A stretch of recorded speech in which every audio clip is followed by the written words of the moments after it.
My name is Zipporah, and this is I'm Not Sensitive, I'm Just Vibing.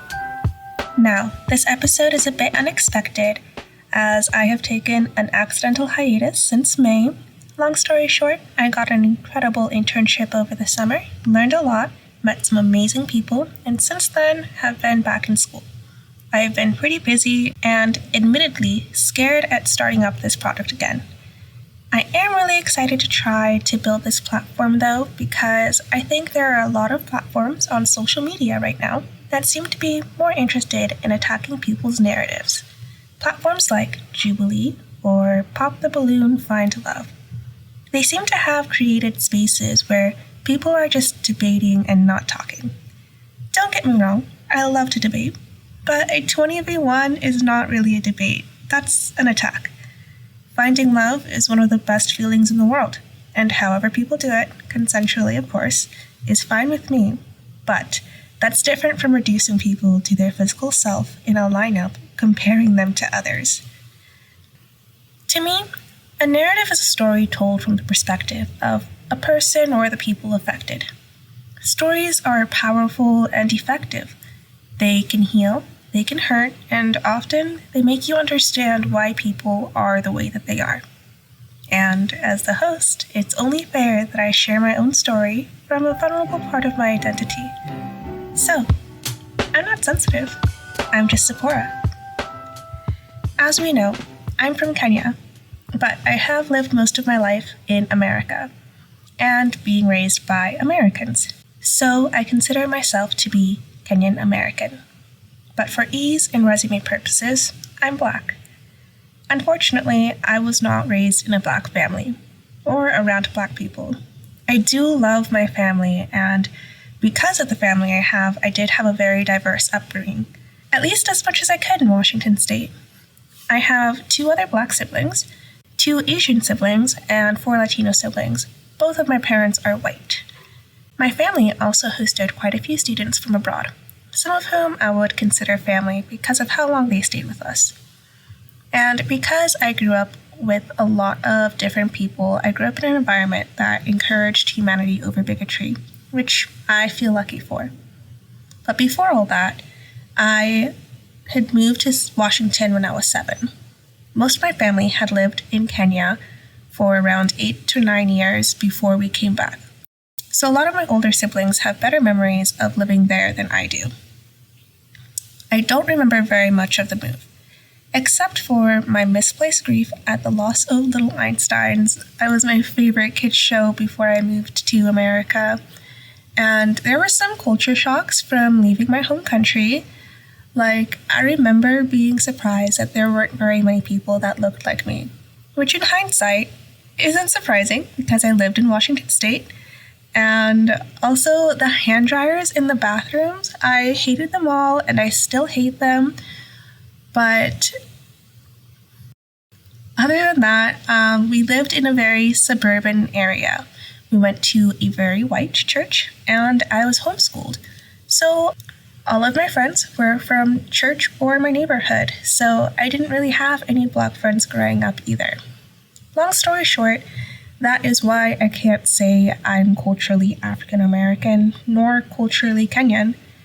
I do say that I am Black because, for better or for worse, I am. I grew up with racism.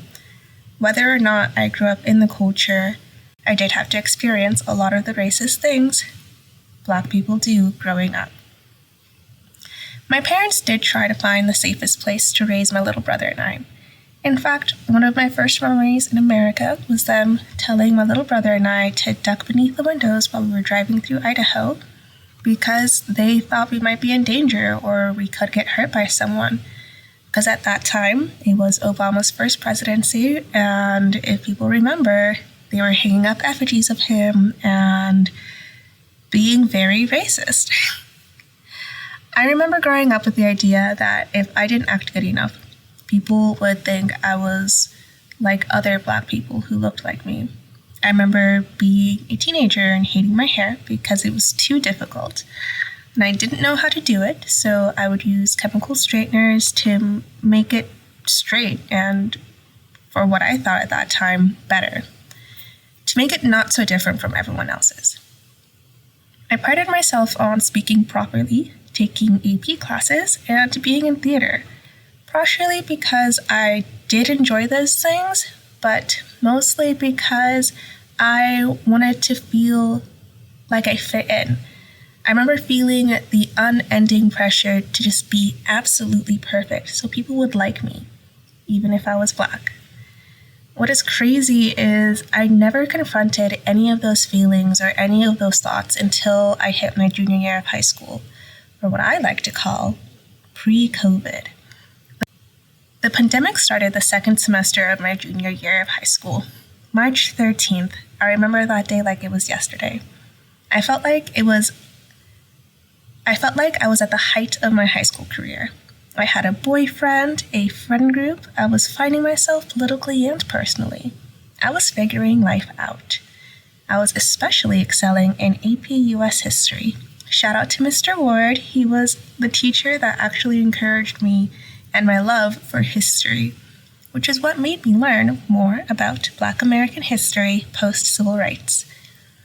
When my school district went into lockdown, he lent me The Color of Law by Richard Rothstein, a book about redlining in the United States. The book is what made me realize that no matter what I did, how I acted, or who I'm connected to, I would always have to fight against racism. I'd always experienced racists. In a sense, it made the world real for me. That book made me consciously accept that racism wasn't just someone not liking the color of my skin. It was about a whole system being built to continuously keep people that looked like me as second-class citizens. Now it's time to vibe with the times. This time, we are going to talk about The Color of Law. I want to give a short rundown of what the book is about. To start out, the author, Richard Rothstein, a distinguished fellow of the Economic Policy Institute, and along with this book, he is an author of many other books and articles centering on race. I would definitely recommend reading any of what he has written. His work is quite impressive, and it seems like it's an unending passion of his. About The Color of Law specifically, it's a book about how in the 1930s, the United States government, city, state, and federal, made deliberate choices to segregate Black populations away from everyone else. To put it simply, the United States deliberately separated, criminalized, and murdered Black people through the practice of redlining, which is a form of discriminatory practice in which services, usually financial services, such as mortgages and insurance, are withheld from people who lived in neighborhoods with high proportions of racial and ethnic minorities. These services are denied based on the alleged riskiness of the geographical area, rather than because of the individual applicant's qualifications or creditworthiness.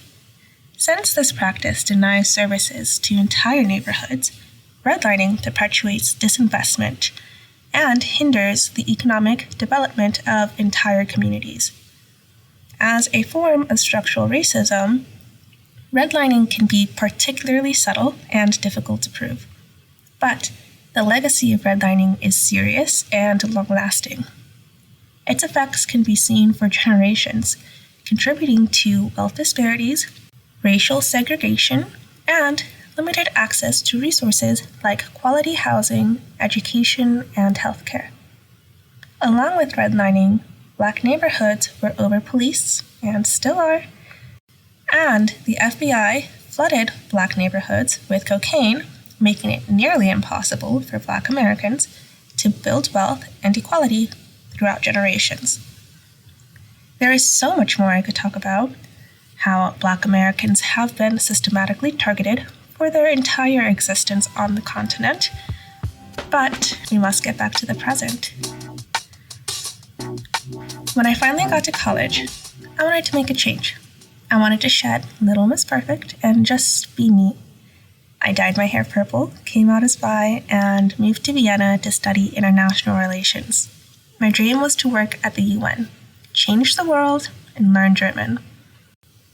I didn't do any of that, as I was very ambitious and had yet to learn enough about myself or the world to know that my dreams were naive at best. When I went to Vienna, I quickly learned that yes, it was very diverse, but not very friendly to that diversity. At the school I went to, there were only 3 Black students between their bachelor's and master's program. Again, they should have been pretty obvious, but hindsight is 20/20. Anyway, the time I did spend in Vienna, I learned how to experience my Blackness through intersectionality and solidarity. Since I was studying international relations, I learned more about how politics worked across the world. I became friends with people in leftist collectives. I dug deep into theory, especially feminist theory. It was truly a great experience until I started struggling with burnout, mania, and the idea that the world was ending and there was nothing anyone was going to do about it. I spent 2 years in Vienna before I realized I was never going to be able to do anything if I didn't take care of my mental health. So I went back to Washington and got diagnosed with ADHD and bipolar disorder, which was very difficult because throughout school, I struggled with the symptoms from both, but I didn't have a name for them. And now that I finally did, it just kind of hurt and it was very weird. But yeah, after a year or so of taking meds, I decided I had to get back to school and pursue journalism. I low-key have always wanted to be a journalist. I've always been too nosy for my own good and a stout believer that gossip is the only reason why humanity has gotten as far as it has. This summer was actually one of the biggest breakthroughs of my newfound dreams. Throughout my internship, I found friendship, community, and the confidence I didn't know I had lost from high school. Something that I had realized, that you guys may have realized by now, is that my journey to becoming who I am now was confronting that I could never run away from who I was going to become. I've also realized that it doesn't matter that I couldn't neatly define myself in my Blackness, in my femininity, in anything. I can't define myself in a perfect little box. So I've grown to define myself through the communities that have accepted me, through solidarity. The same way that I found solidarity within the Black diaspora, I found solidarity in the queer community and leftist collectives. Partially because they're all part of me, but also because I stand for those who stand for human rights. That is what solidarity has led me to. And finally, I just started reminding myself that I am just a human, and I can't be perfect. But what I can be is utterly and completely myself. I would urge you guys to do the same, especially if you're a woman of color that has found herself away from community. It is not by accident that we think perfection is what is expected of us. I'm here to tell you that perfection is overrated, unattainable, and utterly exhausting. Because being yourself is rewarding, beautiful, and self-care. Being myself is how I found the communities that truly love me, without the expectation of above and beyond forever. Being yourself is how you find solidarity, because if you don't demand perfection from yourself, you're less likely to expect it from others. With this episode, I just wanted to challenge people to look into their own narratives. Your story is powerful, your story is beautiful, and I just want you to look into what you regret, what you love, what changed you, and what makes you who you are. I want you to find who you are, love that person, and use that to learn to love others. Well, it's a very quick episode today, but that is all I have. So until next time, we're not sensitive, we're just vibing. I hope today everyone liked today's episode. My plan for distribution after this week is Wednesday afternoons, once a week.